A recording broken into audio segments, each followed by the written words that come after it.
Right at this very moment, the Russian army is withdrawing from Crimea, and there's an encirclement in the Sumy region. Putin miscalculated and paid a heavy price. A burning fragment of a top warship is still smoldering. The Ukrainian armed forces are triumphant. 33,000 drones are breaking through. The US has sent powerful reinforcements to Ukraine. The Kremlin is left speechless. Is NATO squeezing Russia? The Caucasus has told Moscow no. All this in our episode Hellpoint. It has happened. Russia is pulling its forces out of Crimea, and on the front lines they're fleeing straight from their positions. A triumph for the Ukrainian armed forces in the Sumy region. The frontline frying pan is heating up for real. Our strikes are mowing down the Russians. The enemy's rear has reached its boiling point. Putin is trying with all his might to save the situation, but it's all in vain. He's going all in, but will he step on the same rake again? The unvarnished truth is in the following report. They've been left almost without equipment. Ukrainian armed forces attacks have effectively destroyed the Russian military base in Sevastopol. Agents of the partisan movement, Atesh, during reconnaissance of the 758th Logistics Support Center of the Russian Black Sea Fleet, discovered an almost complete absence of equipment on the base's territory, and the few vehicles present appeared to be non-operational. It is reported that from the Kherson direction, Russian occupiers have redeployed units of the 7th Airborne Division to the Zaporizhzhia direction. Therefore, I do not rule out the possibility that the absence of equipment at this facility is related to the so-called rotation or redeployment of personnel and, accordingly, equipment directly to the combat zone. And also, the armed forces of Ukraine have carried out explosions on railways in Russia. One of the operations took place on the Maloarkhangelsk-Glazunovka railway section. There, employees of the Russian railways discovered unidentified mines. During the demining process, an explosion occurred, resulting in the deaths of 2 Russian National Guard officers and injuring another. Railway service of federal importance was also halted. These are all of the individuals who have indicated that they urgently need to get to Belgorod, to Kursk, and also to Konary. Another explosion occurred in the Leningrad region on the St. Petersburg-Pskov railway line between Strogano and Vomshinskaya. As a result of the explosion, the locomotive derailed and 15 fuel tankers were destroyed. But it's not only behind enemy lines that things are unsettled. At the front, the occupiers are also failing to meet the Kremlin's plans.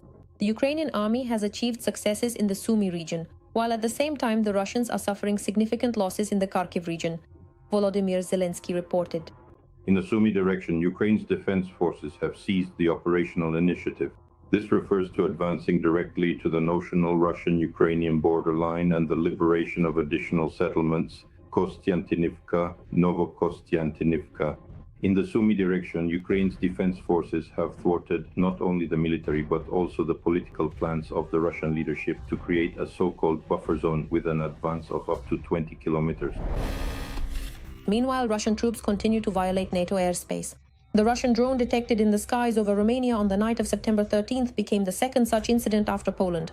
As noted by the Institute for the Study of War, in this way, Russia is trying to analyze the capabilities and response of the North Atlantic Alliance to the incursion of strike drones in order to use these observations in future conflicts. The Russian Federation is testing possible NATO responses not only at the moment of airspace violations, but also, accordingly, at the moment of GPS signal jamming over significant areas of NATO countries. First and foremost, this concerns the Baltic countries, Poland, and, accordingly, the Scandinavian countries. In addition, free navigation in the Baltic Sea is under threat. Meanwhile, the Polish foreign minister has proposed that the West intercept Russian drones and missiles in Ukrainian airspace. This is a shift in Poland's position. Let me remind you that the Ukrainian side has been making such proposals to close the airspace over western regions of Ukraine since the beginning of Russia's full-scale invasion of Ukraine. Accordingly, that large-scale provocation by the Russian Federation became a catalyst for the change in the position of the Polish political leadership regarding the neutralization of the occupier country's aerodynamic means of attack. According to the New York Times, the production of strike and reconnaissance drones became a priority for the Russian dictator only by 2025. The occupiers have launched more than 30,000 UAVs against Ukraine, which is almost 9 times more than during the same period last year. Accordingly, the aggressor country has also started producing more drones. The figures are given in comparison for last year, and the drone launch is already directly for 2025. Moreover, there is no emphasis on the fact that up to 50% of these drones are decoy drones. These are Geran drones that do not carry a warhead. Therefore, there is currently no reason to talk about scaling up the production of strike drones specifically. For the first time, it has become known which steel beasts are about to break into the front lines. The US is shocked. 33,000 drones are penetrating deep inside. NATO countries have never done anything like this before. Shock. Poland is building a wall of drones. This is a real breakthrough.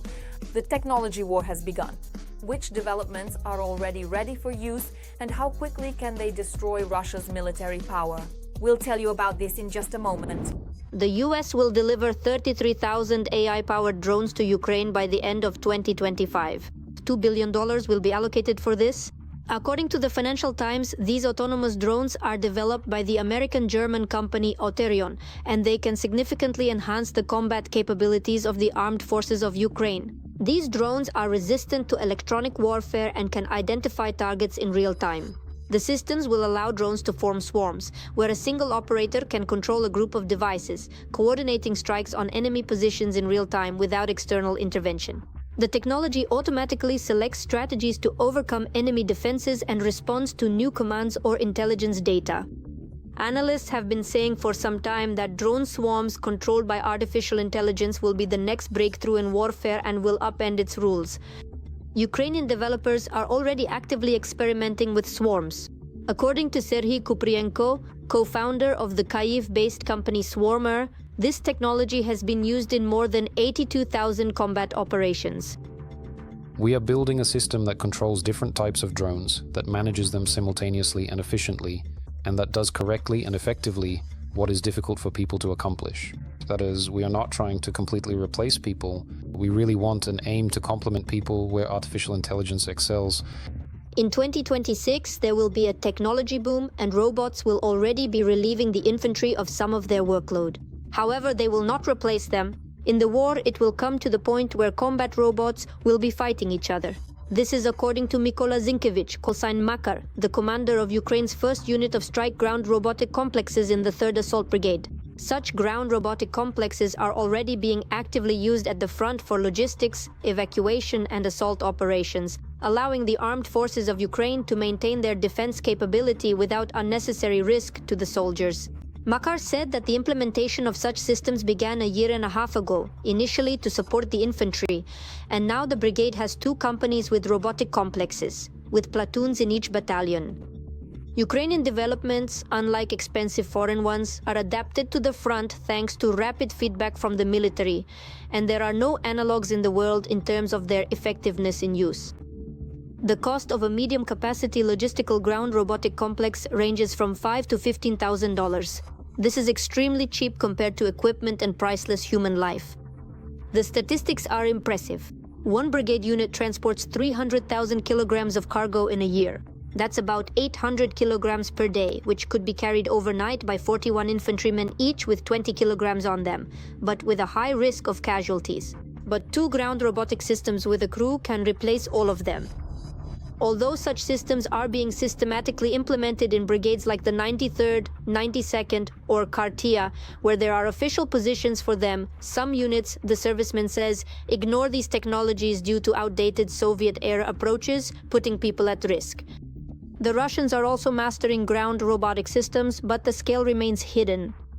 According to Zinkevich, development will not reduce the need for people. The infantrymen will remain the foundation, but robots will ease the burden by taking over logistics and evacuation from IFVs or APCs.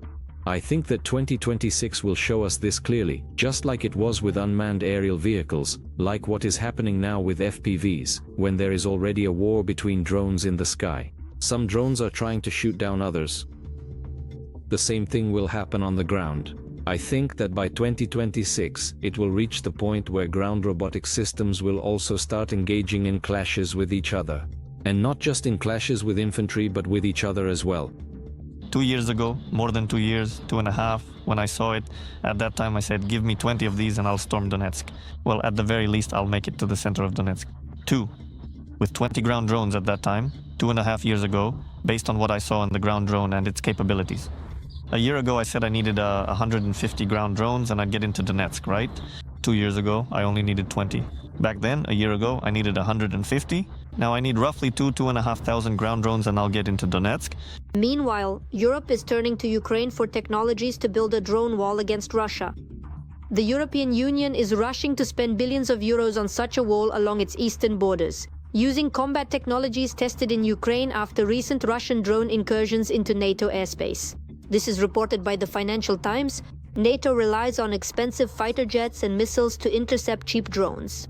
To fill this gap, Brussels has called on the capitals of member states to use EU funds for joint procurement of systems that have proven effective in Ukraine, including acoustic sensors for detecting Shaheds by their sound signature, since standard radars are unable to cope with low-flying targets. European Commission President Ursula von der Leyen announced the creation of a drone alliance with Kyiv. This was backed by a €6 billion loan from the proceeds of frozen Russian assets. We're talking about €2.5 to €3 billion annually to turn Ukrainian ingenuity into an advantage on the battlefield and to foster joint industrialization. Ukraine currently produces up to 4 million drones a year and plans to double that number, so it will share its know-how through the Brave Tech platform, where European and Ukrainian startups will test technologies on the front lines. NATO has prepared a shocking response to Russia. The Eastern Sentinel mission has scolded Putin like boiling water. The countries have united and are preparing to do it. Putin is keeping a close eye on the alliance countries. Something terrible is coming. Poland is on the edge. The Kremlin is devising a cunning plan of action. However, what a mess. It seems that in an instant, all their plans have been foiled. Can NATO put enough pressure on Russia? We'll find out in just a moment. Every voice matters. Join our community, support independent journalism and help us bring you the truth from Ukraine. Become a member of Ukraine Today. Join us now. Spain, Italy, the United Kingdom and Sweden have announced their participation in NATO's Eastern Sentinel initiative, which already includes Denmark, Germany, France and the Czech Republic. This means that within NATO, there will be a separate program that will be supported by NATO countries, both financially and organizationally, taking into account the current threats posed by the Russian Federation. All of this is happening as a result of an incident in which dozens of Russian drones violated Polish airspace. Russia's reckless behavior is extremely dangerous. Russia has violated NATO airspace, so we must clearly demonstrate our resolve and our ability to defend our territory. And that is precisely what Operation Eastern Sentinel is intended for. The accession of new countries to Eastern Sentinel is of course a good thing. But the question arises, is this just a political signal, or is it a real strengthening of NATO's combat capabilities? It is a political signal that at least the European part of NATO is united and ready to respond in a coordinated manner to military threats from the Russian Federation and beyond. But on the other hand, as I have mentioned before, it is a very real opportunity, considering all of the dangers coming from the Russian Federation, to gain experience with modern warfare and to be thoroughly prepared for it. Despite many years of a cautious approach and limited actions, NATO is now showing a willingness to act more decisively. And most importantly, Ukraine can help with this. And that is precisely why in the immediate future the domestic production of anti-drone systems will be substantially scaled up, all happening directly on the territory of Ukraine. Joint programs between European Union countries and NATO are now starting to operate more effectively, specifically within the framework of the Eastern Sentinel initiative, so that relevant personnel training can be conducted on the territory of Ukraine and production can be scaled up. And for the sake of this example, let's say the NATO border, that is the eastern NATO border in Poland, would be provided with the maximum possible level of protection. Such decisive actions by NATO also have certain positive aspects for Ukraine. Indeed, the Poles have realized the real danger from the Russian Federation and have focused on cooperating specifically with Ukraine to counter these threats. Because the threats from the Russian Federation to Poland, Ukraine, NATO, and the European Union are absolutely the same. And the more synchronized our responses are, the more we are jointly prepared to respond to the Russian threat, the greater and stronger European security will be. However, while Russia insists that no one ever planned aggression against Poland, people in the country understand everything perfectly well. We don't believe in 20 mistakes happening overnight. But now, Poland will definitely be waiting for Russian drones. But will the Kremlin dare to repeat its provocations by sending its UAVs into NATO countries? The Russian Federation, you could say, has achieved its goals.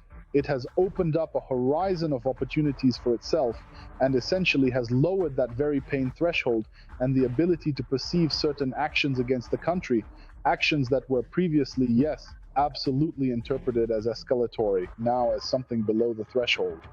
That's why I think that going forward, the Russian Federation will continue such incursions. Nevertheless, the Kremlin is far from calming down. Now they're threatening Poland with partition because of statements about creating a no-fly zone over Ukraine. They even managed to draw a map. And even after all this, the Kremlin doesn't stop its threats and provocations. It's quite possible that now Russia will scale down such actions, but shift to the political and diplomatic arena. So what did Russia demonstrate? Russia essentially drove a wedge between Europe and the United States and tested NATO's security. The overall performance was in fact rather poor, and it is still quite unclear whether the United States of America is genuinely prepared, if it should become necessary, to fulfill all the requirements of the fifth meeting. On September 14th, the President of Poland also signed a resolution approving the presence of foreign troops from NATO member states in the country. Crimea urgently shocked with good news. The total destruction of the Russian fleet, ships are disappearing. Putin gave the order. A video of Russian disgrace. Budanov assessed the countdown has begun for several dozen destroyed vessels. There are already 20 of them. The next strikes are planned. Will they be able to finally break the enemy's power? Don't miss what's next. In these shots, the Russian Black Sea Fleet in occupied Sevastopol. Just recently, a unit of the Ukrainian Navy struck accurately at the enemy's communications hub there. Communication means command and control of the troops. It's actually one of the main elements of waging war, and it's far from the last target in Crimea. Besides the fact that there is logistics there are still, to this day, elements of command and control. Because it's important to remember that even though the main part of the fleet has been withdrawn from their primary base in temporarily occupied Crimea, this does not necessarily mean that the command and control structures cannot remain in that location. Among the enemy targets hunted by our fighters is the Russian ship MPCV-07. A special unit of the main intelligence directorate struck it in the Black Sea at the moment when it was carrying out electronic intelligence tasks and patrolling the approaches to the port of Novorossiysk. They damaged the antennas, radar and radio intelligence equipment. This will require some repairs. The vessel has been put out of action for a certain period of time. So the commander of the Black Sea Fleet now has fewer forces and resources at his disposal to carry out missions. They have different tasks, but the goal is the same: to wage war against Ukraine. The boat was hit by a Ukrainian-made drone, according to the Defense Intelligence, and they call the target a fat one because the enemy vessel that was struck is worth about $60 million. The Russians only put it into operation 10 years ago. The vessel is quite large, measuring 73 meters in length. In terms of size, it's basically a frigate. The vessel is multifunctional. It can assist damaged ships and vessels, it can carry out operations to combat environmental disasters, and it can perform diving work. That's the official version, but in reality, the main purpose of this ship is for sabotage and reconnaissance. Such vessels are equipped with diving complexes, remotely operated vehicles, night vision sonar, and electronic intelligence equipment, and can be used for seabed inspection. It was carrying out patrols of the roadstead precisely to conduct reconnaissance against our naval drones. But well, somehow our military personnel managed the situation so that the drone went completely undetected. And then this specific first-person view drone successfully hit its intended target. This makes the enemy more vulnerable and defenseless. The aggressor has only 4 such ships, and one of them won't be back in service anytime soon because repairs are expensive and the Kremlin has less and less money. Our defense forces plan to continue draining the enemy's treasury with such strikes. This is the systematic work of the main intelligence directorate, security and defense forces to weaken the potential of the occupied territories, including Crimea. As for enemy forces and assets, command posts, again, missile and air defense forces and other components, all of these things are interconnected. Since the beginning of the full-scale war, our fighters from the Defense Intelligence, the Security Service of Ukraine, and the Navy have struck more than 20 ships of the Russian Federation's Black Sea Fleet. The most expensive ship lost by Russia, both financially and in terms of image, remains the missile cruiser Moskva. Its value exceeds $700 million. And it is precisely such losses that forced the occupiers to hide the remnants of their fleet from temporarily occupied Crimea. These warships have already been moved to Novorossiysk. Lyudmila Sidulyayeva, We Are Ukraine, Marathon, United News. Sensational news. The war in Ukraine has finally broken Russia's influence in the Caucasus. The Kremlin is losing control, and this is only the first step toward complete collapse. President Aliyev is demonstrating an uncompromising stance. For Baku, Moscow is no longer an authority. And now this is a real blow to Putin. Supplying the Ukrainian armed forces with ammunition and weapons is becoming a reality. For the Kremlin, this is a painful shock that changes the rules of the game. All the details of this high-profile story are coming up next in the report. Azerbaijan may lift the embargo on supplying weapons to Ukraine and send its Soviet-era equipment to the front. And the media has reported that Azerbaijan is launching serial production of artillery ammunition for Ukraine. Azerbaijan has accumulated quite a lot of weaponry, both from the Soviet Union era and the arms that Azerbaijan purchased while preparing for the deoccupation of its territory. To say that they have a huge amount of weaponry, especially considering the scale of our front and the way we conduct the war, of course not. That's it. But for Azerbaijan, these numbers are quite substantial and impressive.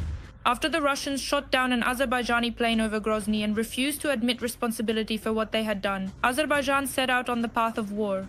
President Aliyev publicly sided with Ukraine and called Russia an occupier. And I genuinely believe this resonates strongly with the aspirations of the Ukrainian people, their unwavering commitment to never accept any form of occupation. This is the main advice. This is in essence exactly what we have accomplished. I think that in Azerbaijan itself, people remember very well who brought war to their land. Formally, yes, it was Armenia, yes, the occupation of Nagorno-Karabakh, but it was the Russian Federation that provided full military, political and financial support. And what's more, and who controlled the occupied Nagorno-Karabakh through so-called peacekeepers? Well, the Russians. At the SCO forum in Beijing, Aliyev shook Putin's hand very coldly and demonstratively refused to communicate with him. This was an unprecedented act against our people. We are not responsible for the deterioration of relations. We respond constructively and lawfully, but we will never tolerate any signs or manifestations of aggression or disrespect towards us. In Russia, they didn't lag behind either and began to brutally crack down on members of the Azerbaijani diaspora. They even killed 2 of them. Some of the victims had broken ribs. There were also those who suffered spinal and internal organ injuries. If Azerbaijan had not intervened, the number of victims could have been hundreds of times greater. In Baku, several journalists from a pro-Russian publication were arrested, directly accused of having ties to the FSB and Russian intelligence, and of conducting espionage activities on Azerbaijani territory in the interests of the Russian Federation. In other words, a kind of symmetrical response. But the real blow below the belt was the signing of peace between Azerbaijan and Armenia in the United States. They completely ignored Russia as a permanent partner and mediator. Russia's influence in the Caucasus is fading to nothing. In a significant development for the region, Armenia and Azerbaijan have now formally committed to permanently cease all military hostilities, open up their trade and establish vital new transport links and diplomatic relations, and have also pledged to mutually respect each other's national sovereignty and complete territorial integrity. The Russian Federation now feels its weak position and realizes that, in essence, it cannot influence Aliyev or Azerbaijan in any way. And we see that it has started shelling infrastructure, specifically gas infrastructure, used by Azerbaijan already on the territory of Ukraine in the Odessa region. Now Russia has begun shelling Azerbaijani oil depots and gas distribution stations in Ukraine. So far, Azerbaijan is providing Ukraine exclusively with humanitarian aid, but everything could change very quickly. At the moment, we have provided humanitarian and financial assistance totaling 40 million euros, and this assistance is ongoing. It is completely transparent and purely humanitarian in nature. We have implemented several social infrastructure projects in the city of Irpin and will continue to do so. You know that Ukrainian children regularly visit us as guests. We will do everything in our power to help. According to insider information, there could be several hundred units, not of Smerch, but of Grad. Yes, Grad. As for Smerch, I think there are about 80 or so. In fact, such a reinforcement with equipment in a specific section of the front could significantly strengthen our positions. Furthermore, there are also, let's say, many hundreds of individual pieces of military equipment from the Soviet era being actively gathered over there, the very same BTRs and BMPs we know, which would also be absolutely and critically useful for the nation of Ukraine. Given all the new attempts by the Russians to harm Azerbaijan, Azerbaijani weapons may soon appear on the Ukrainian front lines. That's all from me for now. This was me, Darina Hutsakalo. Even more scorching news from the front in our next episode. And in the meantime, don't forget to subscribe and hit the like button. See you.